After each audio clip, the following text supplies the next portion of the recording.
I went looking for you at the cabin. That wasn't really necessary. I was going to call you as soon as I got a chance to look at the drawings. No, Matt. Ian Rain is hiding out in the cabin. I mean, he almost caught me. He had this enormous knife. Matt, what should I do? Call Ryan. You know his number.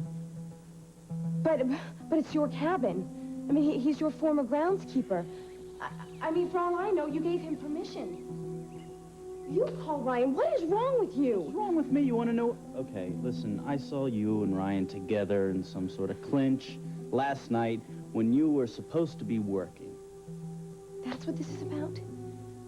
Matt, I don't know what you saw or what you think you saw, but Ryan and I are just friends. I mean, he was very upset last night. He didn't look too upset. Fine. Don't listen to me. Why do I even bother? You know something? You call Ryan. You two deserve each other.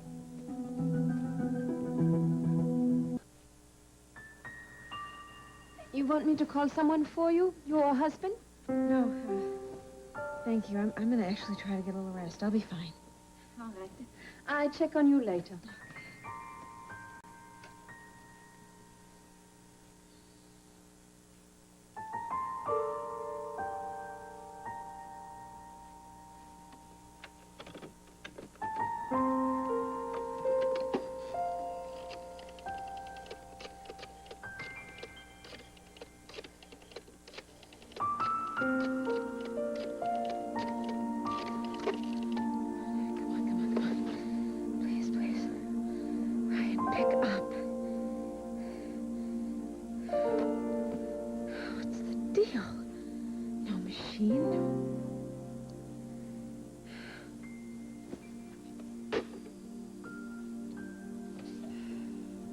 I thought you were going to try to get some rest.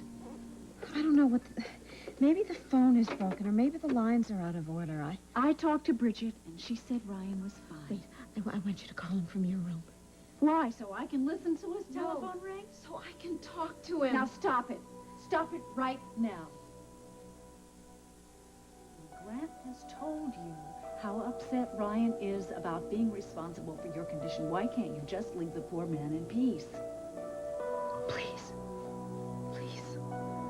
I just want you to call him.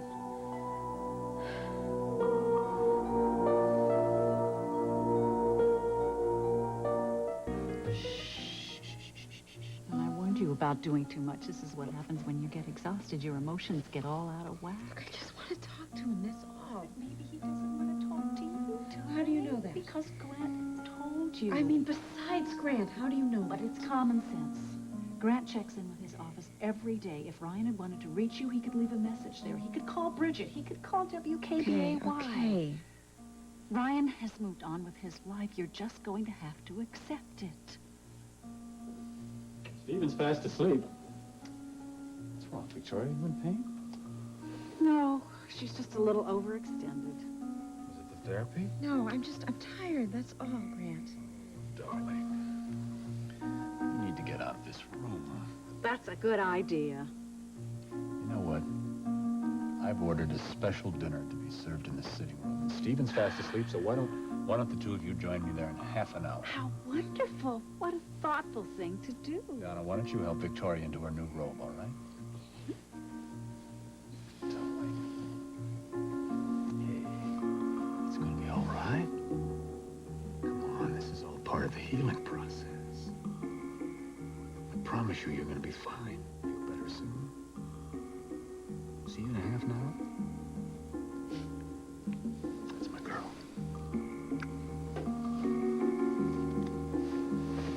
We'll make her beautiful. Look at this.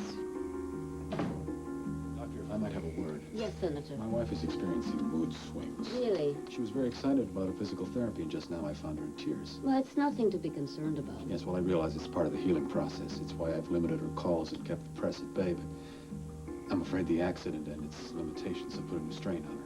Yes, well, that is not uncommon. Patients often feel some sort of post-operative depression. Does she have any allergies?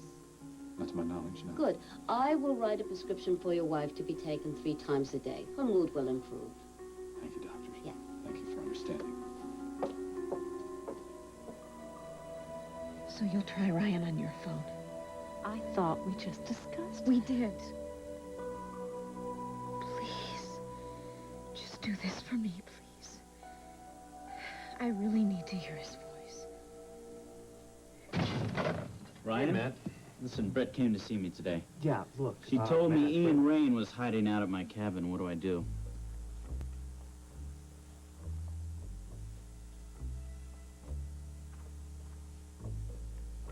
Ian? You must not be doing too well if I could creep up on you. I can't stay. I just thought you should know somebody saw you. She probably called the police. You better get out of here. You came all this way to tell me that? Why? I don't know why I'm here. Yes, you do. You do.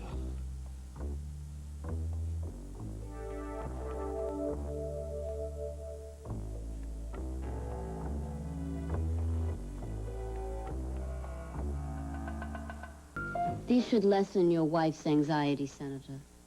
Are these tranquilizers, Dr. Burnham? No, they are mood elevators. Post-surgical patients often experience depression or mood swings, and that should alleviate the problem. And it's your opinion that these will help in Victoria's recovery? Yes, or I wouldn't prescribe them. Of course. A positive outlook is essential for her. Yes, it is. I'll see to it that she gets them. Yeah, 3 times a day as directed. And I will look in on Mrs. Harrison before she goes to sleep. Thank you. Oh, and do try that restaurant I recommended. I will, thank you.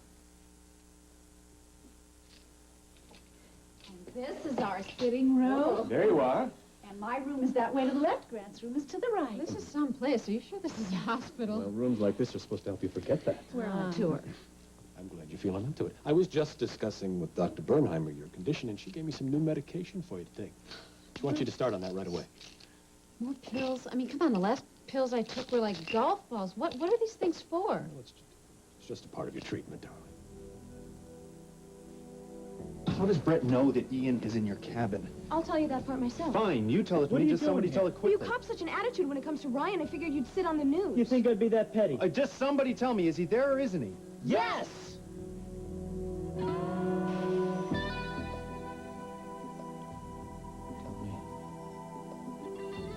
Why haven't you turned me in? I don't know. I just couldn't.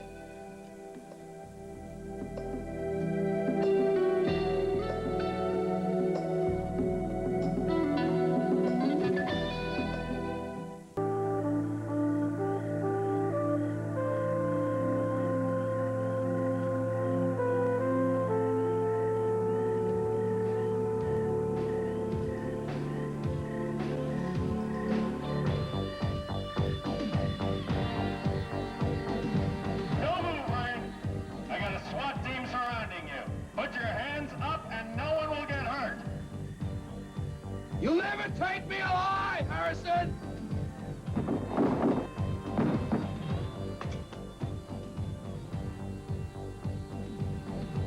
Just where do you think you're going? I was going... Yeah, to lie to me, weren't you? Haven't you learned anything? You came this close to going to jail because of helping Ian Rain. Do you want to be grounded for the rest of your life?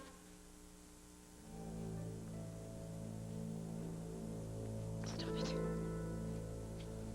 How can I stop it? How can I walk away from the one thing in my life that's good? My family was good to you. They didn't think twice about hunting me down like a What dog. choice did you give them? You held back. You told us nothing real. I told you everything I could. Enough to get my sympathy, right? Enough to get your trust, I'd hoped. Well, you didn't. I don't trust you. Yes, you do. You do, otherwise you would have called the police by now. My whole world is falling apart. Because of what Jake did to you. No, it's not just Jake. It's you, too. Me? Paulina, if I have hurt you... Yes, Ian, you have. I opened up my heart to you, and you went behind my back to find something to use against my father. Did you touch me? I don't need another liar.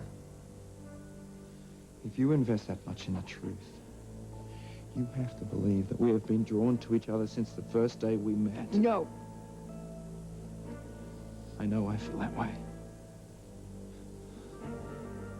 Is that truth enough for you?